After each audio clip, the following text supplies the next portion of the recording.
Good morning, everyone, and welcome to this ADGM webinar on in-country value. My name is Mohammed Akmal Ali, and I will be moderating this session. I'll start the session by giving a quick introduction on ADGM, and then I'll move on to talk about the excellent speakers that we have for you today. At the end of the session, we will field some questions, so please have them ready. This is being live screened, so you can ask your questions via LinkedIn or YouTube. We'll pick up the questions on our live chat and save them for the speakers at the end.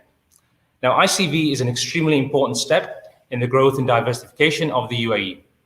Businesses wanting to operate in the UAE and the wider region with government entities will soon realize that without understanding and adapting to ICV programs, you could end up losing business. But those that can adapt can really reap the rewards. That being said, I'm hoping our speakers can give you more guidance on how to take advantage of ICV and benefit from the money that will be spent in the country in the next few years. Let me start by talking a bit about ADGM first and foremost. The Abu Dhabi Global Market, ADGM, is only one of two financial free zones in the UAE. Now, financial free zones are essentially federal free zones, which remove UAE civil and commercial laws, as well as having the typical free zone benefits, such as 100% foreign ownership. ADGM applies English common law directly in place of the removed UAE civil and commercial laws. ADGM has three institutions: a financial services regulatory body, which issues permissions to undertake financial activities, a registration authority for registering companies, both financial and non-financial, and a court. The ADGM court, which is a fully digitalized court, is underpinned by leading common law judges from around the world and is supported by highly effective enforcement protocols with judicial bodies onshore and further afield. Now, before I introduce the content speakers, I want to take this opportunity to confirm that ADGM entities qualify for the ADNOC ICV program, and ADGM has a strong relationship with both the SPC and the body responsible for issuing CISPA passes. We have a number of companies based in ADGM that work with ADNOC, and in fact, ADNOC is also doing a number of their operations from ADGM. On to our speakers. So I'm really super excited to talk to you about our speakers today and the quality we have. First up, we have Mona Ahmed Balala, who is the ICV Execution Manager for ADNOC. Mona is responsible for the smooth implementation and monitoring of the ADNOC ICV program in the entire procurement function process of the ADNOC group of companies. She has more than 11 years of experience with ADNOC, having graduated with an executive MBA from Zayed University. Mona will talk about the ICV3 and the certification process in ADNOC. Then we'll move on to Dr. Tom Deeb. Tom is a highly experienced business executive, and over the last 20 years, he's really focused on helping companies and governments increase local employment, diversify their economies, and attract new investment. In particular, he's led some of the most successful local content programs in oil and gas, including the BP Enterprise Development Program in Baku, the ICTIVA program in Saudi Arabia, and of course, ICV in UAE. Tom will cover general localization implications from COVID-19. He'll also give you some more insight into ICV3 and talk around the challenges and the support for the SME market. He will then be followed by Dr. Konstantin Frankfall. He's the managing partner of Jamela Law, an ADGM-based law firm. He specializes in advising investors on expanding and localizing in the Middle East and Asia and dealing in cross-border disputes. Konstantin is a frequent conference speaker and author on topics such as local content and localization programs and strategic negotiations in the GCC. He's also a lecturer in international business law at the International School of Management in Cologne, Germany. Konstantin will talk about localization in ADGM. Then we move on to Naresh Manachanda, who is a partner at MBG Group. and he has deep experience in cross-border compliance, taxes, and finance. He's worked with government agencies to win grants, resolve complex financial and compliance issues. He's also supported by his colleague Piyush Jodha, also from Mayor Batra Group, who has around 23 years of experience in advising on indirect taxes, corporate M&A, risk management, and compliance. They will talk about the MDG corporate services and how they can help you get your certifications done. At the end of the session, as I mentioned earlier, we'll field questions and direct them to our speakers, so please have them ready. And again, the questions can be raised through YouTube and LinkedIn. I'm now going to hand over to our first speaker, who is Mona from ADNOC. Mona, if you will.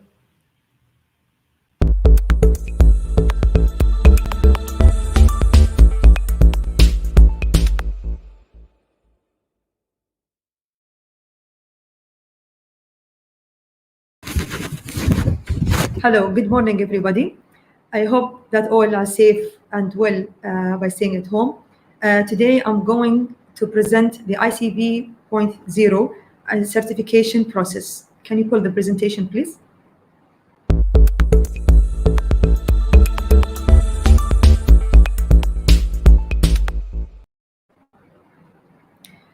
The ICV program started by ADNOC 2018 and now has expanded to include different sectors. No, still go back to the previous slide, please. Now, in order to ensure the program is as effective and efficient as possible, the ICV certification process has been aligned across different entities. Moreover, enhancements and modification have been introduced to the program. Accordingly, an enhanced version of the ICV certification has been launched. Can you go next? With the enhanced program, the objectives of the ICV program remain the same. We are still committed towards emiratization, GDP diversification, and supply chain localization. Can we go next? As usual, we ensure that we listen to the market and we receive their feedback through different channels, anonymous surveys, participating in exhibitions and events, having several face-to-face meetings, and through majlis sessions that has been hosted by ADNOC management. Feedback was taken into consideration and validated by participating entities, subject matter experts, and certifying bodies. The validated approach was reviewed by legal and compliance and approved by the management of the whole relevant stakeholders.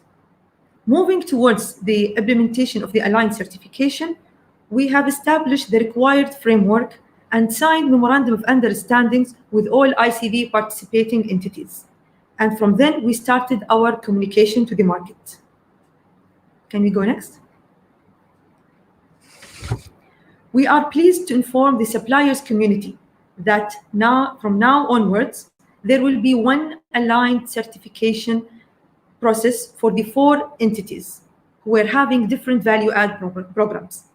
Abu Dhabi, the Department of Development, Ad-Dar Properties, Abu Dhabi Ports, in addition to ADNOC, of course, will be having one aligned and unified ICV certification process and considering having one ICV certificate from a supplier. Can we go next? As most of you are aware of the evolution of the ICV program that started by ADNOC in 2018.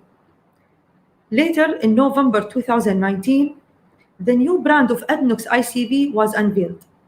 In addition to Ad-Dar Properties and Abu Dhabi Ports, joined ADNOC by adopting the ICV process. Today, the process has further expanded, with Abu Dhabi Department of Economic Development also joining the process. And with this new ICV brand that you can see in your side has been launched, which established the purpose and the proposition of the ICV program as one unified ICV program.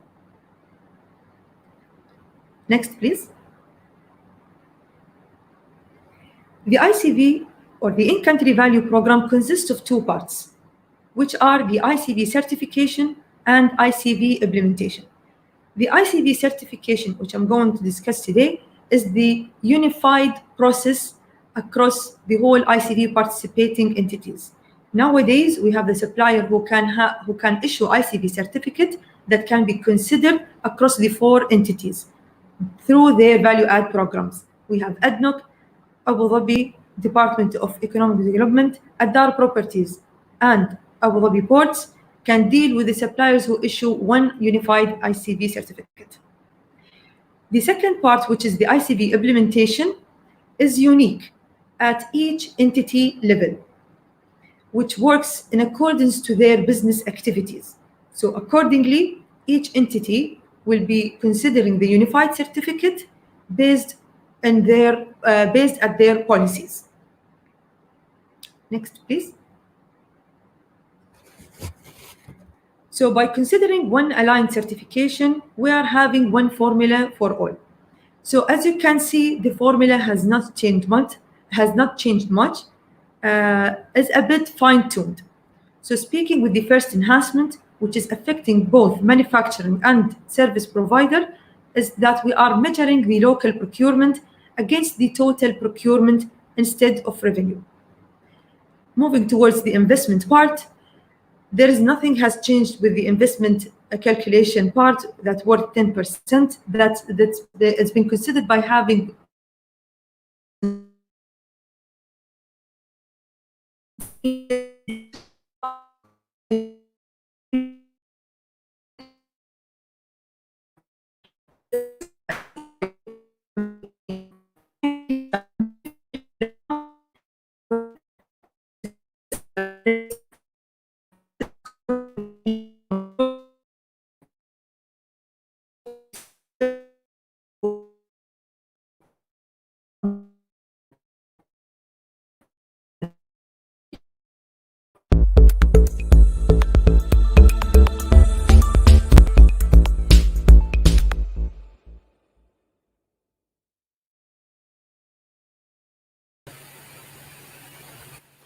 Good morning. This is Tom Deeb with T&M Associates. Mona, thank you for your presentation. I was wondering if you could give us feedback if you can hear us, because it was breaking up at the end. Is that correct? All right. Let's go to slide 1, please.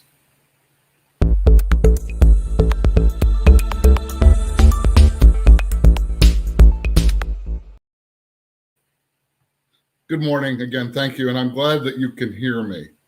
We had a little bit of voice interruption with the previous speaker. As Mona was saying, ICV is a wonderful opportunity for business. I'm going to be speaking to you and addressing you as a business person and helping you understand some of the considerations and some of the things you're going to need to think about as you go through the ICV 3.0 process. So if we could go to the next slide, I'd appreciate it. Here are some of the key takeaways. If you take nothing else away from it, ICV programs are here to stay. These are a way of driving economic development, emiratization, and investment within the UAE. They're here and they're going to be here for a long time. ADNOC, Aldar, Abu Dhabi Department of Economic Development, and Abu Dhabi Ports have done an outstanding job. A single certification is a great step forward, and it's significant because it simplifies the overall program. One certificate for all. That is a fantastic milestone, and I'd like to congratulate them for doing it. Please realize that in doing this, that also means that ICV will be going national. At some point, you can expect over the next 12 months that all government agencies and many in the private sector are going to be asking for ICV certification and developing their own ICV programs. So if you think it's going to disappear, it's not, and many of your customers are going to be asking you, what is your ICV certification and what's your ICV plan? There are a couple of challenges, though, that I'm going to address here as a business person. There's an enormous amount of data and information that you will provide in order to obtain your ICV certificate. That brings into a question called data security. For micro and SMEs, this is an extensive program. It's difficult to comply, and some should ask the question, is it worth it? And as Mona pointed out, each of the companies, Aldar, ADNOC, the Department of Economic Development, and Abu Dhabi Ports is using your ICV certificate and ICV plan in their procurement, but in different ways. You're going to need to understand how it's being used and address those as an ongoing business proposition. Can we go to the next slide, please? As Mona was pointing out, the ICV certification is one unified certificate and one unified metric. It's based on total cost, which was a change from the previous version. Please note, you're going to be reporting your total cost as well as your total revenue, and that has some implications for business. In addition, you're going to be held to what's called IFRS accounting and audited financials in addition to your certification. For big companies, this isn't a big deal. For little companies, it has an implication. Remember, free zones are equal to offshore, so you're going to have to deal with that. And realize this isn't a one-time event. Every year, you will be certified and go through the audit process. Let's go to the next slide. Here are some of the challenges. For all companies, there's one thing you should really be concerned about, and that's the security of your data and your information. We as businessmen are going to be disclosing our supplier list, our spend with each supplier, our total cost, and total revenue. We should be concerned about who receives the information, how secure is it, and who can have access. Because as you can imagine, if procurement was to have access to your costs and your revenue, they now have access to your profit margin, which in normal procurement rules will be used against you. So this needs to be addressed as you're working with not only the certification bodies, but also the buyers. For micros and SMEs, certification is expensive. And I don't just mean the certification process. It's all the things we have to do to comply. We as SMEs and micro companies tend to use what's called cost-based accounting. We worry about cash flow. We worry about what bills we have to pay and what revenue we've got coming in. That is not the accounting standard of IFRS. IFRS is much more complex. It's about 250 pages long. There are online training sessions that cover 31 different sections. In order to comply with the auditing requirements, the accounting standards, and the certification, it's quite likely that micro and SMEs are going to have an additional cost of over 200,000 AED. You will have to do new accounting standards and systems. You're going to have to either hire an accountant or hire an accounting services company. Your audit is going to go up in price because it's not cost-based, it's now IFRS, and that's going to cost you 11 to 15,000 AED for a micro or small company. For a medium-sized company, convert that to dollars. And your certification and audit is again going to be 11,000 to 15,000 AED. The question as businessmen we have to ask is it worth it? Am I going to gain more business? Am I going to gain market share or more profitable share? Does my customer require this? And more importantly, is my customer going to pay for this? So these are some of the challenges that you're going to face as business people in complying with the ICV 3.0. Don't get me wrong, it has huge advantages potentially, but we have to take into consideration the costs and the changes we make in our business. Can we go to the next slide, please? We're in the middle of a COVID-19 crisis. We all know that as we're doing this from remote. We wear masks. Our businesses have been closed for 30, 60, 90 days. It's not business as usual. These value-added programs are here to stay, and they're going to continue to grow. And they are an opportunity to drive increased procurement here within the UAE to help and support micro and SMEs. But it's going to be difficult. We have the data security issue. But for micro and SMEs, we have to ask the question, is this truly worth it? And then as your company is going to be working with procurement, How are they going to use this? Do you have to be certified to participate? If you have to be certified, do I have to have a plan or a program? How is it going to be used or weighted in the procurement process? For this, you're going to need to go and ask the buyers at Aldar, ADNOC, Abu Dhabi Department of Economic Development, and Abu Dhabi Ports. So how's this going to be used? Gain the clarity and understanding you're going to need to be successful. You're going to have to think about this strategically. It is not a tactical program. How is this going to impact my business is the most important question. Once you decide how it's going to impact it, you can put a strategy around how you want to comply. Do you want to participate? Do you want to invest? How and what are you going to invest in are the critical questions you as business people, including myself, have to ask. For micros and SMEs, especially during this time of crisis coming out of the COVID-19, we need to voice our concerns and the possible implications of 200,000 AED a year in extra cost. What that means to our business, our profitability. Will it force us to close our business? And take those concerns to groups like our trade associations or business associations and have a voice at the table.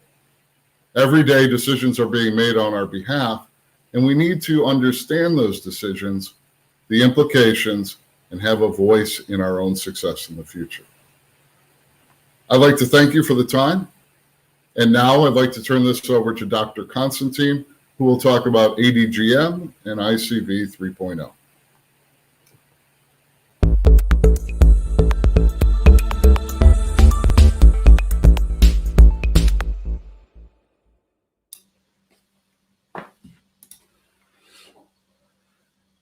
Dr. Tom, thank you very much for your presentation, the insights on ICV 3.0. From what I understand, Mona will jump in towards the end of this session because she wasn't able to complete her presentation. If you could share my slides, please.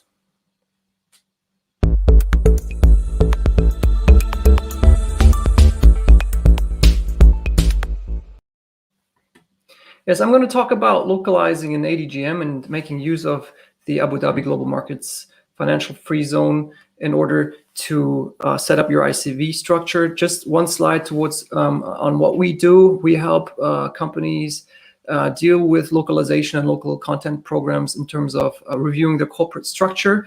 We are allowed to do that. Most of the certifying bodies are not allowed to give any ICV structuring advice as long as they're actually in the game of certifying. What I will talk about is briefly the regulatory framework. Mona and Tom already touched a lot of that. And what I really want to dig into deep is the dynamics of ICV and really understanding, because this is very much related to the question Tom just brought up. Is it worth it? And then I will talk about corporate structuring options in ADGM using ADNOC as an example. Now, Mona already told us about the history of ICV. 2017, the program was introduced by ADNOC. I think why we are here today is because of the recent events that Abu Dhabi Ports and other properties moved into the ICV program as well, but also ADDED, Abu Dhabi Department of Economic Development, and of course the ICV 3.0 new formula. Now, the process is quite simple. We have one certificate, as Mona already mentioned, but it's very important to note that on a procurement basis, then these programs will be implemented quite separately. That means that each of the bodies that's awarding tenders will have its own way to make use of the ICV certificate and the ICV score. And while you deal with this, you really need to understand how does it work. Well, with ADNOC, it works by using two components. They actually look at your ICV certificate and they will look at your ICV improvement plan. The ICV certificate is the document that a company like MBG, they will present after me, will issue. It is the official ICV score looking back into your accredited IFRS approved documents, and it's looking ahead by actually issuing an ICV improvement plan. This one you need to come up with, and actually ADNOC will then make a combined ICV score out of this. And has entered and has included a new ICV mechanism within the tender procedure. So technical commercial is quite straightforward. Nothing has changed there, but ADNOC actually included an ICV evaluation. And with ADNOC, that basically works that you look and rank your suppliers in accordance with the best price. In this very simple case, you have a supplier A who issued a price of 100 and E who is quoting for 150. Clearly A is here the winner. Now in the ICV evaluation, if you look at their scores, their combined scores, we have the supplier E who is the number one, and he would then actually have the right of first refusal and would be asked by ADNOC to match that price. So this is actually what buys you what gives you a high localization score is just this right of first refusal. It does not automatically win you the bid just because you have the highest ICV score. I think this is very important to note that you understand this dynamic within the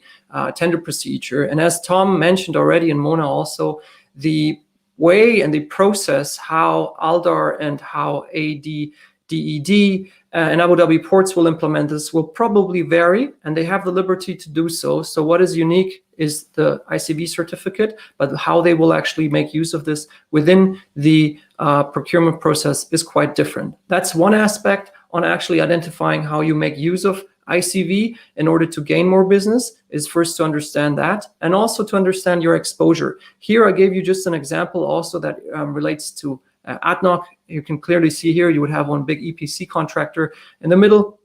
He would then have to hand in the combined ICV score, and if he uses, let's say, a financial institution based in ADGM, a bank for instance, to hand out some guarantees, some bid bonds, etc., they might use that bank's ICV score to include into their consolidated ICV certificate.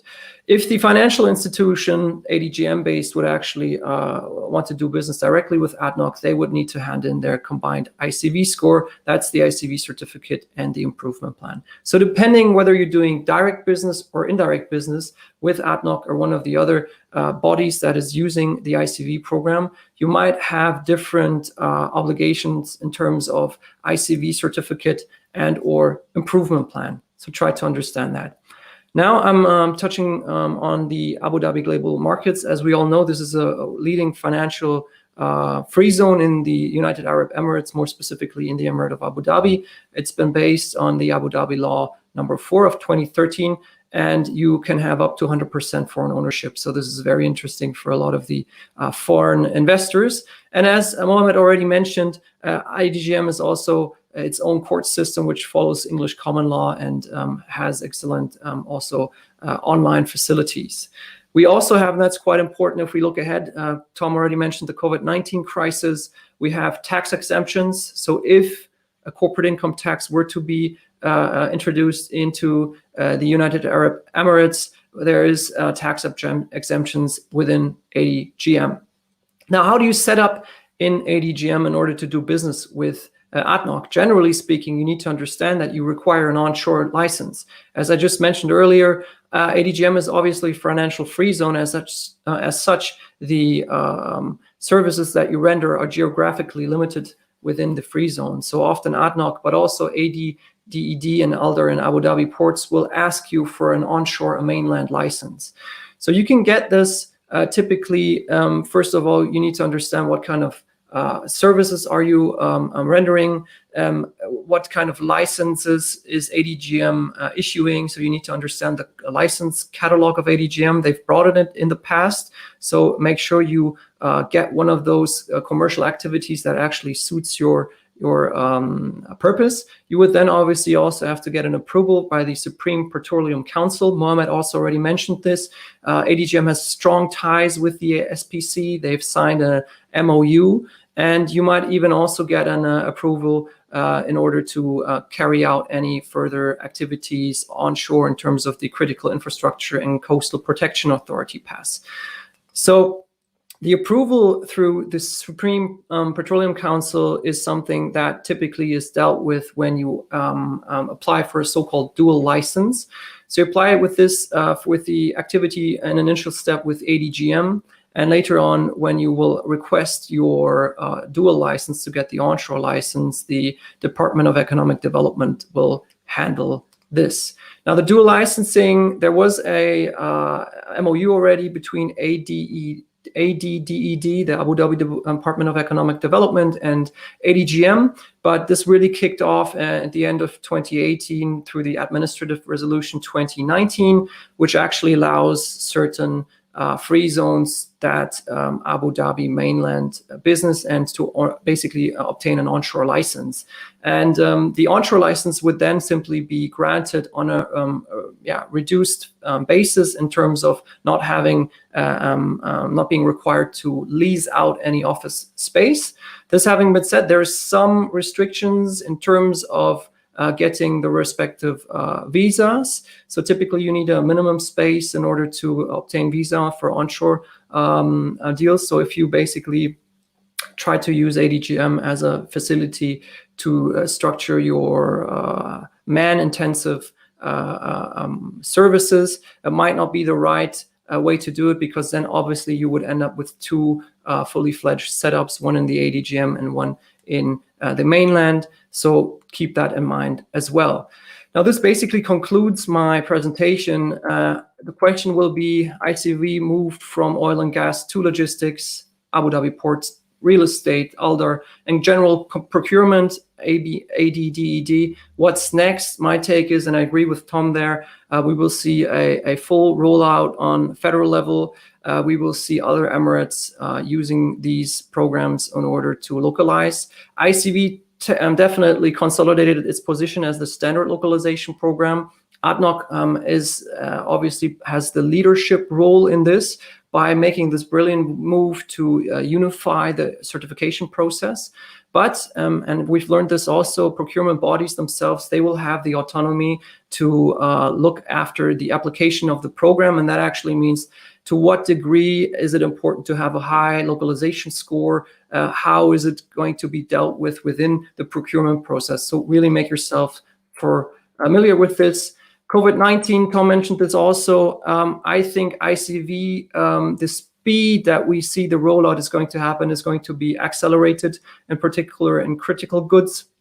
If we talk about healthcare, for instance, if we talk about anything that is important to fight the spread of such a virus, this is just one example. And it's a brilliant thing because obviously you can create local jobs and you can create a local facility by a public spending. So you need to understand how you fit into this framework. So ADGM, in my view, really provides benefits in terms of having the ability to draft flexible articles of association. Other free zones are very, very limited in that. Types of shares, so you can really have a very robust setup and regulatory framework. You can have 100% foreign ownership, and you can use the dual license initiative to then actually obtain the relevant mainland license, if so required, to do business with ADNOC, ADDED, ALDAR, and Abu Dhabi ports. So unified certification has really improved the ease of doing business. This is really what people are looking at the moment. Look at your impact, ICV impact you have, direct, indirect, and make yourselves familiar again with the dynamics of ICV. I think this is one of the most important things. Look at the costs. Tom has mentioned these in terms of IFRS. And then you need to weigh up the costs and benefits and try to understand whether that makes sense for you. And concluding this presentation, keep in mind other localization programs. Oil and gas, obviously, we have other big players, Saudi Aramco with ICTVA, but also PDO in Oman with ICV. These programs at the moment compete against each other, so you need a unified strategy to tackle this. Thank you very much in the meantime, and I would now like to hand over to Naresh. He's going to give you a brief overview of what MBG can do for you as a certifying body. Thank you very much.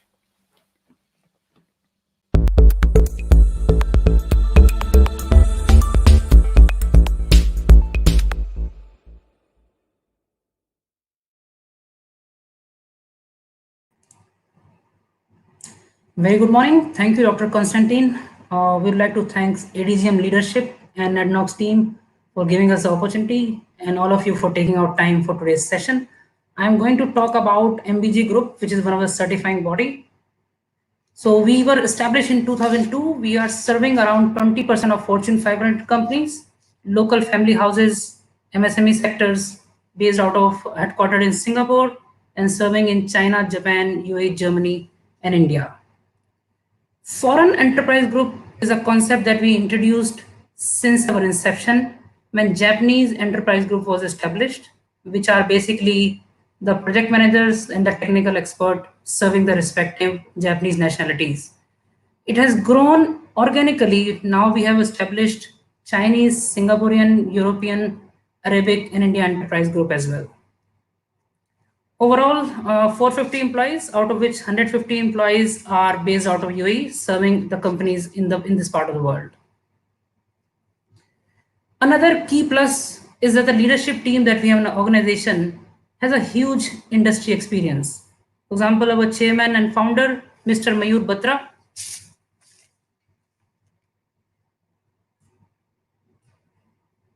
Are you able to hear me?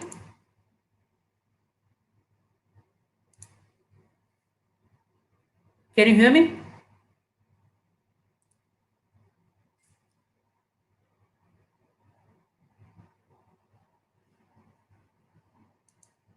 Thank you. So as we mentioned, we have a deep experience in the industry. So our chairman and founder, he used to be the Asia Pacific finance head for Mitsui Corporation. Mr. Piyush, my other colleague who has joined, he's leading the ICV practice here.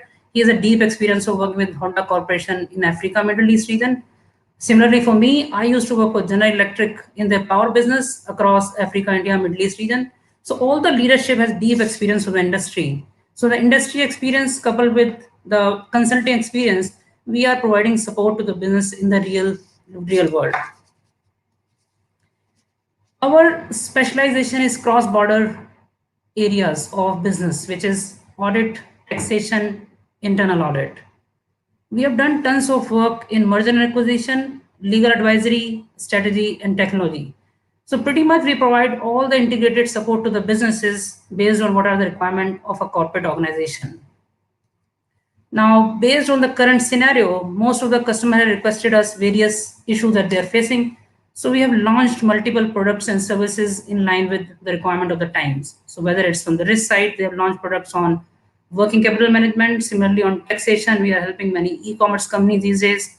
Similarly, on technology part, where everybody has been forced to become digitalized, we are helping many companies how they can promote their work by working remotely. Similarly, on audit part, we are building a program where we can give a consolidated package to the teams. So based on our deep experience of the industries, we are now serving multiple industries. And as if you remember, Tom also touched on the value proposition. So the real business needs is a value proposition. How we can support the businesses with the right price and bring the value add to the company. This is what our motto is all about. So over years, we have built the experience, and from the experience, we have earned the trust from ADNOC side, from FTA side, and all the other. Similarly, we are registered with many banks that you see on the right-hand side. On the bottom left-hand side, you can see we are working with many ACC associations of UK and India and a couple of other associations across China and other locations. In terms of other trade bodies, we are registered with many UAE and international associations where we are working to promote joint knowledge seminars. So this is one of the webinar which we are doing with you. We have done these tons of sessions for the last 20 years where we openly want to share our knowledge and learning so that the business can grow in a very compliant manner. So to summarize, we have the service portfolio of Big Four, talent pool, and a very deep experience. And as I mentioned, overall experience of the industry as well as the consulting. We help businesses as if it is our own business and to get the execution done and not only give this the advices part. With that, pretty much from my side, I'll hand it over to Mona to take over for the balance part of the presentation. Thank you so much.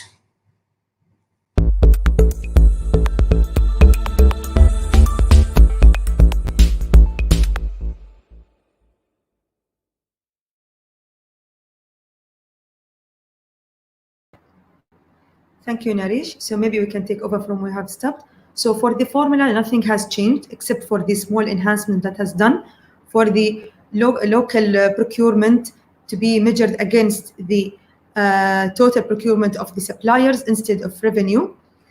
And for the investments, it's only the top-up part that it's been divided into 3 slabs, starting from 5 million all the way up to 150 million dirham, that grants you the full 15%. And the last enhancement with regards to the bonus that we are measuring the growth of the net book value year-to-year basis for the suppliers, checking the year against the previous year. Next slide, please. So in addition to the changes that have been done in the formula, here are the key changes that maybe my colleagues have been already touched base in some of them. First, speaking about the IFRS financials, now all the suppliers who are eager to issue ICV certificate needs to issue their financials has to be based on the IFRS financials, and this is to ensure that we have a fair and integrity between all suppliers to follow one method of reporting their financials. With regards to the branches, now the branches who are the same emirates with identical activities and ownership are eligible to have one combined ICV certificate. Moving towards the payments for the governmental authorities, speaking of free zones, regulators, and governmental licensed entities, they can be considered as 100% ICV. Moving towards also for the credit, we are crediting 10% for those suppliers who are based on the mainland of the UAE. This is for ICV calculation purposes and works for service.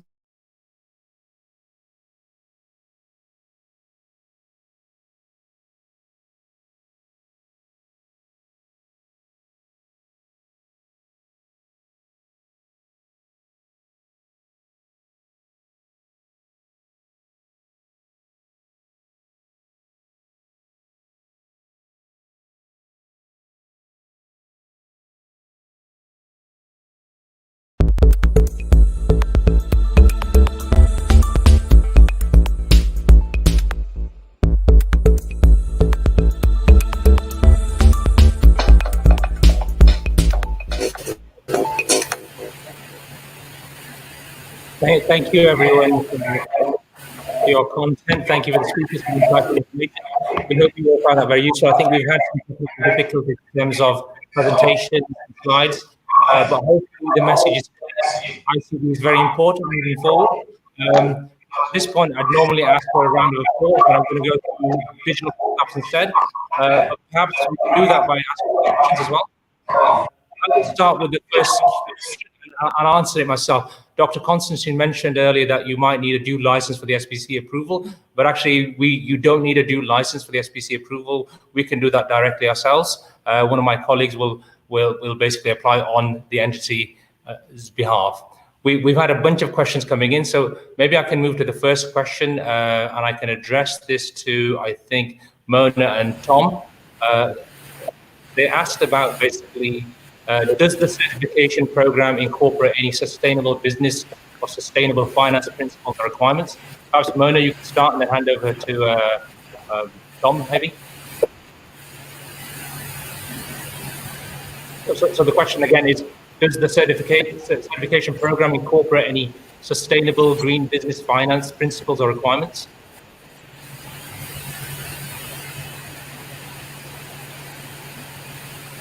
I think we're struggling to hear Mona. Mm-hmm. Tom, can you hear me now? Yeah, I can hear now. Now we can hear you. Yeah. So the ICV program drives this sustainability process throughout the procurement process and ensures that the consistency that it goes for long term. I'm afraid that I keep on talking and we lose the connection again. So maybe Tom, you can add. By definition, the ICV program is a sustainable business practice. That's what it's designed to do. It's also a cost savings practice, so you get both benefits. Embedded within the ICV program are sustainable goals and initiatives, including hiring of Emiratis, training and development of Emiratis, working with your suppliers to increase small, medium, and micro enterprise participation, building their capacity. From a financial side, there are no specific credits given for financial services. But having said that, in the UAE, there are numerous financial packages that can be used, and the costs associated with those are applied to your cost structure under ICV, and you're given maximum credit. So think of it as a sustainable business practice that has all of the elements of sustainable business in it. They're just not specifically identified. Great, thank you, Tom. Thank you, Mona. I have another question actually. So with the ICV program, companies, and Tom, you talked about costs and things being increased. Is it going to be worth them actually thinking about operating in the UAE if all these added regulations are in place? What's the benefit for them? Is the money truly worth it for them to come in and set up and do what they want to do and comply with ICV? What's your perspective on this? Perhaps Dr. Constantine, Dr. Tom, you can comment on this. Yeah, companies are going to have to make some decisions. They're going to be looking at post-COVID-19, which is a complete wild card when it comes to how business is going to operate. They're going to have to look at their cost structures. What does it cost to own and operate a business in the UAE versus operating in the near neighbors, versus operating in Europe, the United States, or Asia? These are difficult times. The ICV program was designed to level the playing field and give companies who create more value here in the UAE an advantage. With the increase in costs that are associated with the ICV program, along with other costs, it's not just ICV, UAE may become less attractive. It may be more attractive than some of its neighbors who just recently raised the VAT to 15%. But these are competing. But we're not only competing with the GCC. When we go to make investment, do we make it in Europe? Do we make it in Asia? Do we make it in the United States or Latin America? It's a competitive marketplace. And post-COVID-19, it's going to be more competitive. So we're trying not to add costs to companies, but instead make our business more attractive. Yeah, maybe to add to that, thanks, Tom. Next moment. The environment we see is, first of all, we need to look at what's happening, not only COVID-19 related, but regarding the oil price. It's been around $25. We didn't see much CapEx costs yet from ADNOC. Mona, maybe you can also elaborate on that a little bit more. What I've seen is ADNOC has actually reached out to some of its suppliers and asked to renegotiate contracts. But ultimately, there's a lot of projects in the pipeline, a lot of public procurement going on in the UAE. And ultimately, the question is, what kind of share do investors want to get of that pie? And the rules and the regulations certainly have just changed. And ICV is just another layer, simply speaking, similar to the economic substance regulations that we have seen coming along in 2019. That you need to comply with. On the other hand, what is most attractive if you compare this jurisdiction with other jurisdictions? Tom, you mentioned KSA is a very friendly corporate tax environment. There's no corporate income tax at the moment if you compare it with Saudi, but also with other GCC countries. So it's very attractive in my view still to set up here. But certainly the costs of doing business are increasing on the one hand. On the other hand, I see a lot of attempts to actually ease ease doing business. One attempt ultimately is this unified certification, because if you think about being somebody who is active in the construction industry, who might have ADNOC as a client, but also has the Department of Economic as a client, they don't need to get 2 certifications now, they only need to get 1 now. So I think this is the first move, and I think ADNOC, and as Mona already said, the sort of business drivers in Abu Dhabi, the ones who really spend the money in procurement, they are trying to make sure that this is lived up to. On the other side, it's a relevant interest, as Tom said. These jurisdictions, they want to localize, they need to invest in young Emirati talent to be able to actually lead another generation of managers and so forth. So they need a chance, and these programs are actually a great way to also quantify, in that sense, the degree of money that has been spent and actually stays within the economy or is invested into young talent. Thank yeah, you. I'm agreeing with Dr. Constantine. And one more thing, as far as the IFRS accounting is concerned, so if the financials are based on the IFRS standards, then it gives the uniform play uniform ground for all the vendors to have their scores. If somebody is following IFRS, somebody is following the US GAAP and a country-specific accounting standard, then it is very uneven ground for judging the ICV score. So uniform, IFRS is giving uniform ground for arriving at the correct ICV score. And as a certifying body, we never faced any problem, even for the macro industries. Everybody is following the IFRS, and this is, in other words, you can say it's putting some discipline in the business also. So, okay, Piyush, I have a comment following on from that. I think we've got a really detailed question coming on YouTube from the group finance manager from Unique Group, which I'll ask one of you guys to have a look at. But in the meantime, we've had another question come in from Joan, who's asking, what's the price range of issuing the ICV certificate? I guess I know the answer to that. It's going to be it depends. But perhaps you can clarify. It totally depends. Means it depends on the operation of the companies and the complexities involved in the operation of the particular company. So we can't give you any benchmarking as such. But of course, based on the complexities of the business, we judge how many man hours we require, and accordingly we price it. Okay, so Mona, we have another question coming in on LinkedIn. I don't know if you've seen that one. So the question is, our ICV certified bodies are challenging to get the confirmation from ADNOC as our ICV expired mid of April, but we still haven't received the renewed ICV version 2. Will it take much delay to get the approval from ADNOC due to this change? Version 3 can only happen after version 2 is approved. I'm not quite sure I follow that question, but perhaps you can make some sense of it. You might be on mute, Mona. Piyush, you want to take that question?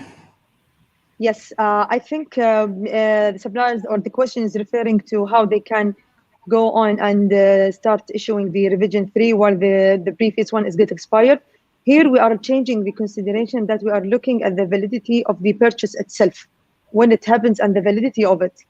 In addition to that, we have also extended the use of the financial statements of the 2018 to be used for this year until everybody can issue their updated financials and get their updated revision ICV 3.0.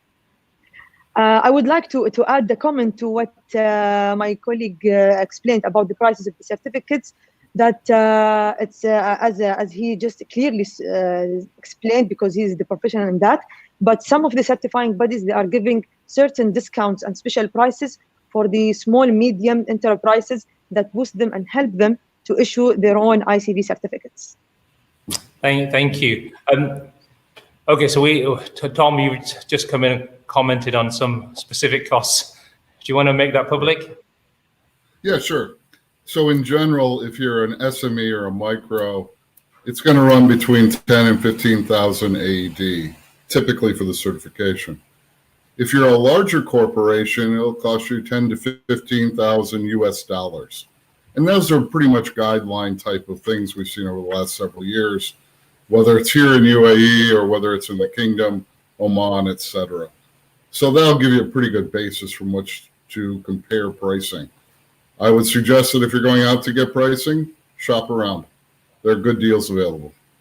So I have another question. I don't know who this would be appropriate for to answer, but if you want to operate in, say, in the wider region, so you've got business operations in the UAE, Saudi, Oman, Kuwait, how do you maximize and structure properly to take advantage of that without having several operations in each country? Is that possible to maximize ICV? Can it be done? Maybe Dr. Constantine, you can have a think about that one. Yeah, thanks, Mohammed. I mean, the big problem we see at the moment is, I mean, it's twofold. First of all, if you look at the history of these localization programs, in the GCC, it started with Oman PDO in 2012. We had ICTVA. Tom knows all about that in 2015. Then we had ICV coming in 2017, 2018, and we have also other states bringing in their own local content program. At the moment, there's no mutual recognition between these programs on the GCC level, which of course is mostly driven by the nuance that the countries themselves would want to have the most of the localization effects. So everybody needs to basically understand, first of all, this is very much in line with what I said earlier, the exposure towards the respective localization program, either through the direct exposure with doing business with a national oil company, for instance, in Saudi Arabia, but also in Abu Dhabi on the one hand, but also then the way those procurement driven programs actually work within the procurement process itself. Now, that's the first part. The second part is now what we clearly see is that ICV in the UAE is moving abroad and across into other sort of industries, logistics, ports, real estate, construction, but also general procurement. And if that sort of goes on, then of course, somebody who has its main business, place of business here and also tenders its services towards these other certifying or these other bodies, procurement bodies, they would be well advised actually to maximize their ICV score just within one jurisdiction. But experience shows that typically from a licensing point of view, it's always twofold, right? So you can't look at ICV just by itself. So that's what I'm specializing in, by looking at also how does it work from a pre-qualification perspective. Again, getting back to the point in my presentation, do I need a mainland license, or is actually this SPC approval moment you mentioned earlier in the free zone good enough?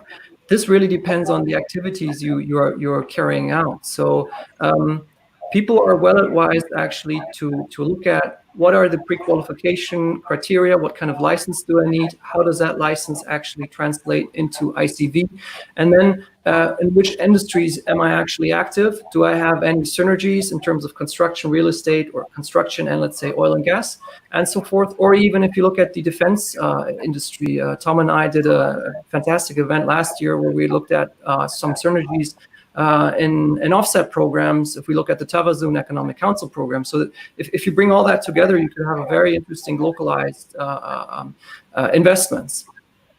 Thank you, Konstantin. We have one question perhaps for Naresh to answer. So what's the price range of issuing the ICV certificate? I think we answered it. So is it a minimum donation amount to universities?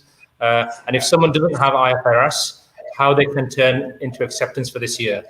I think I'll leave that 2 points for my colleague Piyush. But before that, I'd like to jump in on the point what Mr. Tom and Dr. Konstantin has mentioned. I think let's all take a step back. Investment is not only about only giving money and getting money out of the country.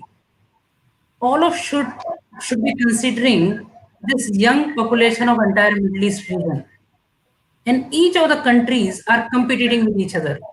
So investment is about lifestyle, taking care of my family, my schooling, my entertainment, my food, everything. So the base predominantly UAE has been ahead of all these countries for the last 20 years. So whatever programs each of these countries are running, let's take a quick look at investment. When ADNOC is giving a program, invest in the country, it is not restricting when you set up a factory in UAE, you can only make for UAE. From this base of UAE, you get the benefits from ADNOC's ICV program, but the same factory can be used for serving the Middle East region. So any multinational corporation who wants to invest, they will take care of what is a foreign direct investment in the country, what is the setup for my employees in that country, what is the safety and security. All this form a complete picture. Now coming to ICV again, it is helping not only just a certification, it is helping companies to clean the system. For example, legal entity. Legal entity is the base on which this entire program runs. Now, we are working with companies where they have opened 30, 40 legal entities. Now they're working in a phase to rationalize those legal entities. Similarly, most of the component of ICV is spread across many other legal entities. So now they're understanding what makes sense to rationalize the legal entity, to manage less, how to make sure utilize the IFRS to their benefit, so that the revenue across multiple businesses can be synchronized, so that tomorrow when new investment come, they are ready for it. So ICV program is opening a new avenues where business need to utilize it in its favor. So whatever they are doing, my recommendation is to repurpose whatever they are doing. They should not take this as an incremental feature, but utilize it if they really want to do the business in the region. With that, I will leave Piyush to answer those 2 questions. Piyush. Yeah, so Piyush, I can remind you of the question basically is, something to do. Let's have a look. Is there a minimum donation amount to universities on the ICV? And if someone doesn't have IFRS, how can they get the acceptance for this year? Piyush, you're on mute. See, as far as the IFRS is concerned, it's a mandatory requirements. The audited financials should be based on IFRS, should meet the IFRS standards. So if the financials are not as per the IFRS, we cannot issue ICV certificate for Division 3. And as far as donation is concerned, I'm not clear about the question basically. Okay, let's leave that. I have an interesting question for Mona, actually. So I think a lot of people are trying to understand the key differences between ICV2 and ICV3. I think because we had some interruption on your slides, perhaps you can just recount the kind of key differences between the two versions of ICV. Mona, you're on mute again. Sorry for that. Yes, speaking from the beginning, when I highlighted about the IFRS financials, it's just to ensure the consistency between all suppliers to be on a fair manner. And then speaking to the branches that they are eligible to issue, if they are the same emirate with the same ownership and activities, they are eligible to issue one combined ICV. And with regards to the headcounts of the employees, previously it was taken as an average basis. Previously it was taken at the year end of the financial year, but now we are taking the average basis where they can benefit and get the credit of the full year. And with regards to as well the payments to the governmental and free zone regulators and governmental licensed entities, they are getting the 100% ICV. And also we now are crediting the owner's salary, which is capped up to 120,000 dirham on monthly, excluding his bonus and other benefits. As well, we are excluding the internal costs except for the depreciation cost. And last but not least, it's the validity of the certificate now is 14 months, starting from the issuance of the audited financial statements or from the issuance of the new financial statements, whichever comes earlier. Those are the main key changes towards the considerations other than the formula that I have highlighted before. Thank you, Mona. I'll stay with you for just one more second. So we have a question. I'm not sure if you can answer this one, but the question is, it would help if ADNOC publishes a list of suppliers with their name, trade license, ICV score, and validity. Is that something ADNOC provide? Actually, as you know, Mohammed, ADNOC always is driven by the feedback that it's driven, feedback received and considered from the market. All the changes and considerations are received from everybody, the stakeholders, market and experts, and we validated the process. And it tends and it's perceived from the market that they consider the ICV percentage as an confidential information, belongs to them. But ADNOC is pleased that they are publishing a list of suppliers who are certified without mentioning the score for each supplier. So our registered brickwafer supplier, they can get online and find the list of the suppliers who are currently ICV certified without the score because it's treated as a confidential information. I understand. I'm going to move on to Tom quickly. I think you kind of addressed this point in the presentation, but perhaps we can make it a bit clearer because it came up on LinkedIn. So they're asking, what is the benefit for micro and SMEs to invest in such a highly cost program? I think it goes back to the first question I asked, what is the benefit generally for these companies to do? I think in one of your presentations, which I attended, you mentioned some figures in terms of the potential money to be invested in this program in the next few years. Perhaps you can tell those guys, it is really worth it. For micro and SMEs, this is the most difficult time we've faced in 100 years. The ICV program, as it's being executed, has great potential, but it also has challenges, especially for micro and SMEs. A 200,000 AED hit to be certified, knowing that our buyers may not actually cover the costs for that, is really tough. Now, I'm not saying you don't go out and get certified, but I'm saying as a businessman, you need to look at it and evaluate, am I going to get enough market share or increase business because I'm certified? That is a question every businessman's going to have to ask, especially if you're a micro or a small company. These costs are relatively high, and it's not the cost of the certificate by itself, it's everything we have to do. We are a cash-based accounting system. We now have to move to IFRS. That's neither cheap nor simple. And it's a problem for small and medium enterprises, and especially micro. So we need to think about, do we need to do this? Do we want to do it? Does it make business sense to make that type of annual investment in order to succeed? It's a question only the business can ask. Thank you, Tom. I have another question coming in on LinkedIn about ICV and ADGM and the SBC and all of these things that are required. Do we need a due license? I think, Tom, you raised the point. So people are assuming on the basis that they need a due license. Again, I'll repeat, you don't need a due license to get your SBC approval, and to also qualify for ICV, you can get it from ADGM directly. So that's that point. There was more comments coming in from on YouTube. So what would be considered a good ICV score for a small company? I'm not sure if you can answer that one. I guess it depends. Again, it depends. It's the right answer, right? It's a typical lawyer's answer in that sense. But no, it depends on the market, on the big players, and you need to understand where's your competitor standing in terms of localization. And ideally, you get a grip of their ICV score. As Mona just said, there is no public register that includes all of the ICV scores, but I think it's a bit like game theory. You can pretty much guess where somebody is if you look at their corporate structure. A lot of that is actually publicly accessible information. If you go through the DED, you would be very easily able to get a grip of the setup, and then you would need to sort of guess where they are. But typically, a lot of my clients they have 3 to 4 main competitors, and surprisingly enough, they're all in the very much same range of ICV score, some in the range of 25, others in the range of 45 to 50. But it really depends on how heavy the industry is, also in terms of capital expenditure, etc.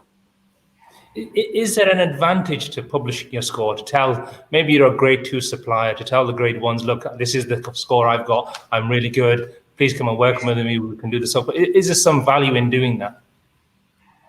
Tom, that's yours, huh? Yeah, absolutely.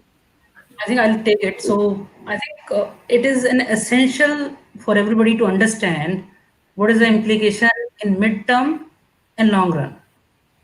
So as we have already talked about 4 big entities, but everybody should understand, if they want business, especially in Abu Dhabi, below Abu Dhabi Economic Department, there are 64 entities. So you can name it from Abu Dhabi Police to Abu Dhabi, any authority, Supreme Petroleum Council, everybody is using this particular certification. So if you are a supplier or a second or a third tier supplier, the selection will be made over a period of time. So if you want to stay in the market, we should understand the program and then take a call. So it's an individual call for the business side, for the medium term, long run, to survive in this organization and grow as the bigger businesses grow. So even if you're micro, if you want to grow with other bigger players, be a part of it. If you allow me to add with regards to the IFRS, actually the IFRS financial statements can be substantially less for the smaller companies. And with regards to the complexity, it's as I mentioned earlier, to ensure the fairness, the classifications of the components for the financials, it will be different by having different methods of reporting, which give us, as we are not on the clear ground for all suppliers to issue their own certificates. Thank you, Mona. We're getting some really detailed technical questions on YouTube. I think what I would suggest to the audience is to basically send us your email address, and then we can try basically answer them or guide you to the right person who can possibly answer them. I think it's very difficult for us to basically ask those questions online because it's quite specific to your company. As a final thought, perhaps we can go through each speaker in terms of ICV, in terms of UAE, starting with perhaps Mona, if you want to have any final thoughts on this, and then we can wrap it up after that. No, I don't have actually to add any other thoughts. In fact, I would like to thank you for hosting me for this webinar. Thank you, Mona. I think so. Thank you for the opportunity. So try to understand for the last couple of years, compliance is taking roots in this country.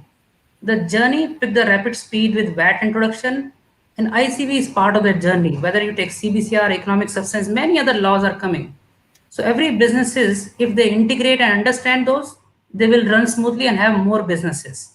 Because if you are compliant, if you are doing the right thing, you will grow very fast. You do not want to spend time in issues of penalties and other areas. So be a part of this program, that's one. And ADNOC especially, our experience has been, the program has been evolving. This is version 3 now. So they are listening to the customer, they are listening to the certifying body. Every week, they give us a sounding board. They listen to us. We are taking feedback from the customer and bringing on the table. And they have shown some flexibility. So understand the game and then play the game. Thank you. Tom? Yeah. Not to be confused, ICV is a great program. They've done an outstanding job of integrating the 4 companies and having a single certificate. It's not to detract from the opportunity or the ability to move forward, whether you're a large company, a small company, or a micro company. But we are in difficult times. And so if I seem a little negative or as a naysayer, I'm trying to point out the difficulties we're going to have with micro and SMEs because they are the driver of the economy. ICV is a great opportunity to drive micro and SMEs. It just needs to be tweaked a bit to help enable that. For IFRS is just one of the issues facing a small and micro company. Is there potential? Look at the defense industry. Look at the oil and gas industry. Look at chemicals. UAE is spending about 60 to 70 billion US dollars. Billion US dollars a year. That's fantastic opportunity for any company. And yes, ICV is a part of the solution. We just have to make sure it meets everyone's needs and allows us to be successful. Yeah. Yash? Yeah, as far as the ICV is concerned, and if I want to summarize the whole ICV in one sentence, then it's how much of your spend remain in UAE. It looks very small, one sentence thing, but think how much of your spend remain in UAE means how much localization you have achieved. This particular localization is not a very unique to UAE. All the countries are having mandate to reach a certain percentage of localization. So whatever spend which remains within UAE, that's the essence of the ICV. Thank you. Constantine? Yeah, thanks again, Mohammed, for putting this program together. I think it's a fantastic way to discuss this topic. From my view, the only aspect that is important that you don't only look at ICV individually, but you look at as a corporate strategy point of view, meaning understand your exposure, understand how you can set up, where do you need to do a license, can you, render your services directly, for instance, from ADGM. It depends. So there's no one fits all answer to that. It very much depends also on pre-qualification that you run through ADNOC or ADDED, etc. And then depending on how that actually evolves, you need to tackle your ICV questions. So get that straight and don't only look at it individually. Really, it's one mosaic piece into a broader sort of scope of works when it comes to corporate structuring. Thank you, Constantine. Mona, I think you had one final comment to make as well. Yes, I would like just to conclude my part by thanking all of you. And if you would like to understand more about ICV implementation way in ADNOC, you can go get in the website, ADNOC main website, specifically ICV webpage, or by contacting us through icv@adnoc.ae, so you can have the understanding about how ADNOC is implementing the ICV in our functions. Thank you, Mona. From my part, I just want to say thanks to all the speakers. I think we've had some excellent speakers, in particular ADNOC. Thank you for lending Mona to talk about ICV3. We're getting a lot of questions still coming through. A lot of them are quite specific. I think it shows the value in perhaps having a further session down the line. Hopefully, we can have a face-to-face session in the ADGM auditorium. But if not, we will always take views on having further discussions on topics like this.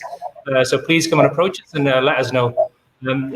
With that, it remains for me to say thank you very much, and I'll close the session now. Thank you. Thank you. Bye-bye. Bye-bye.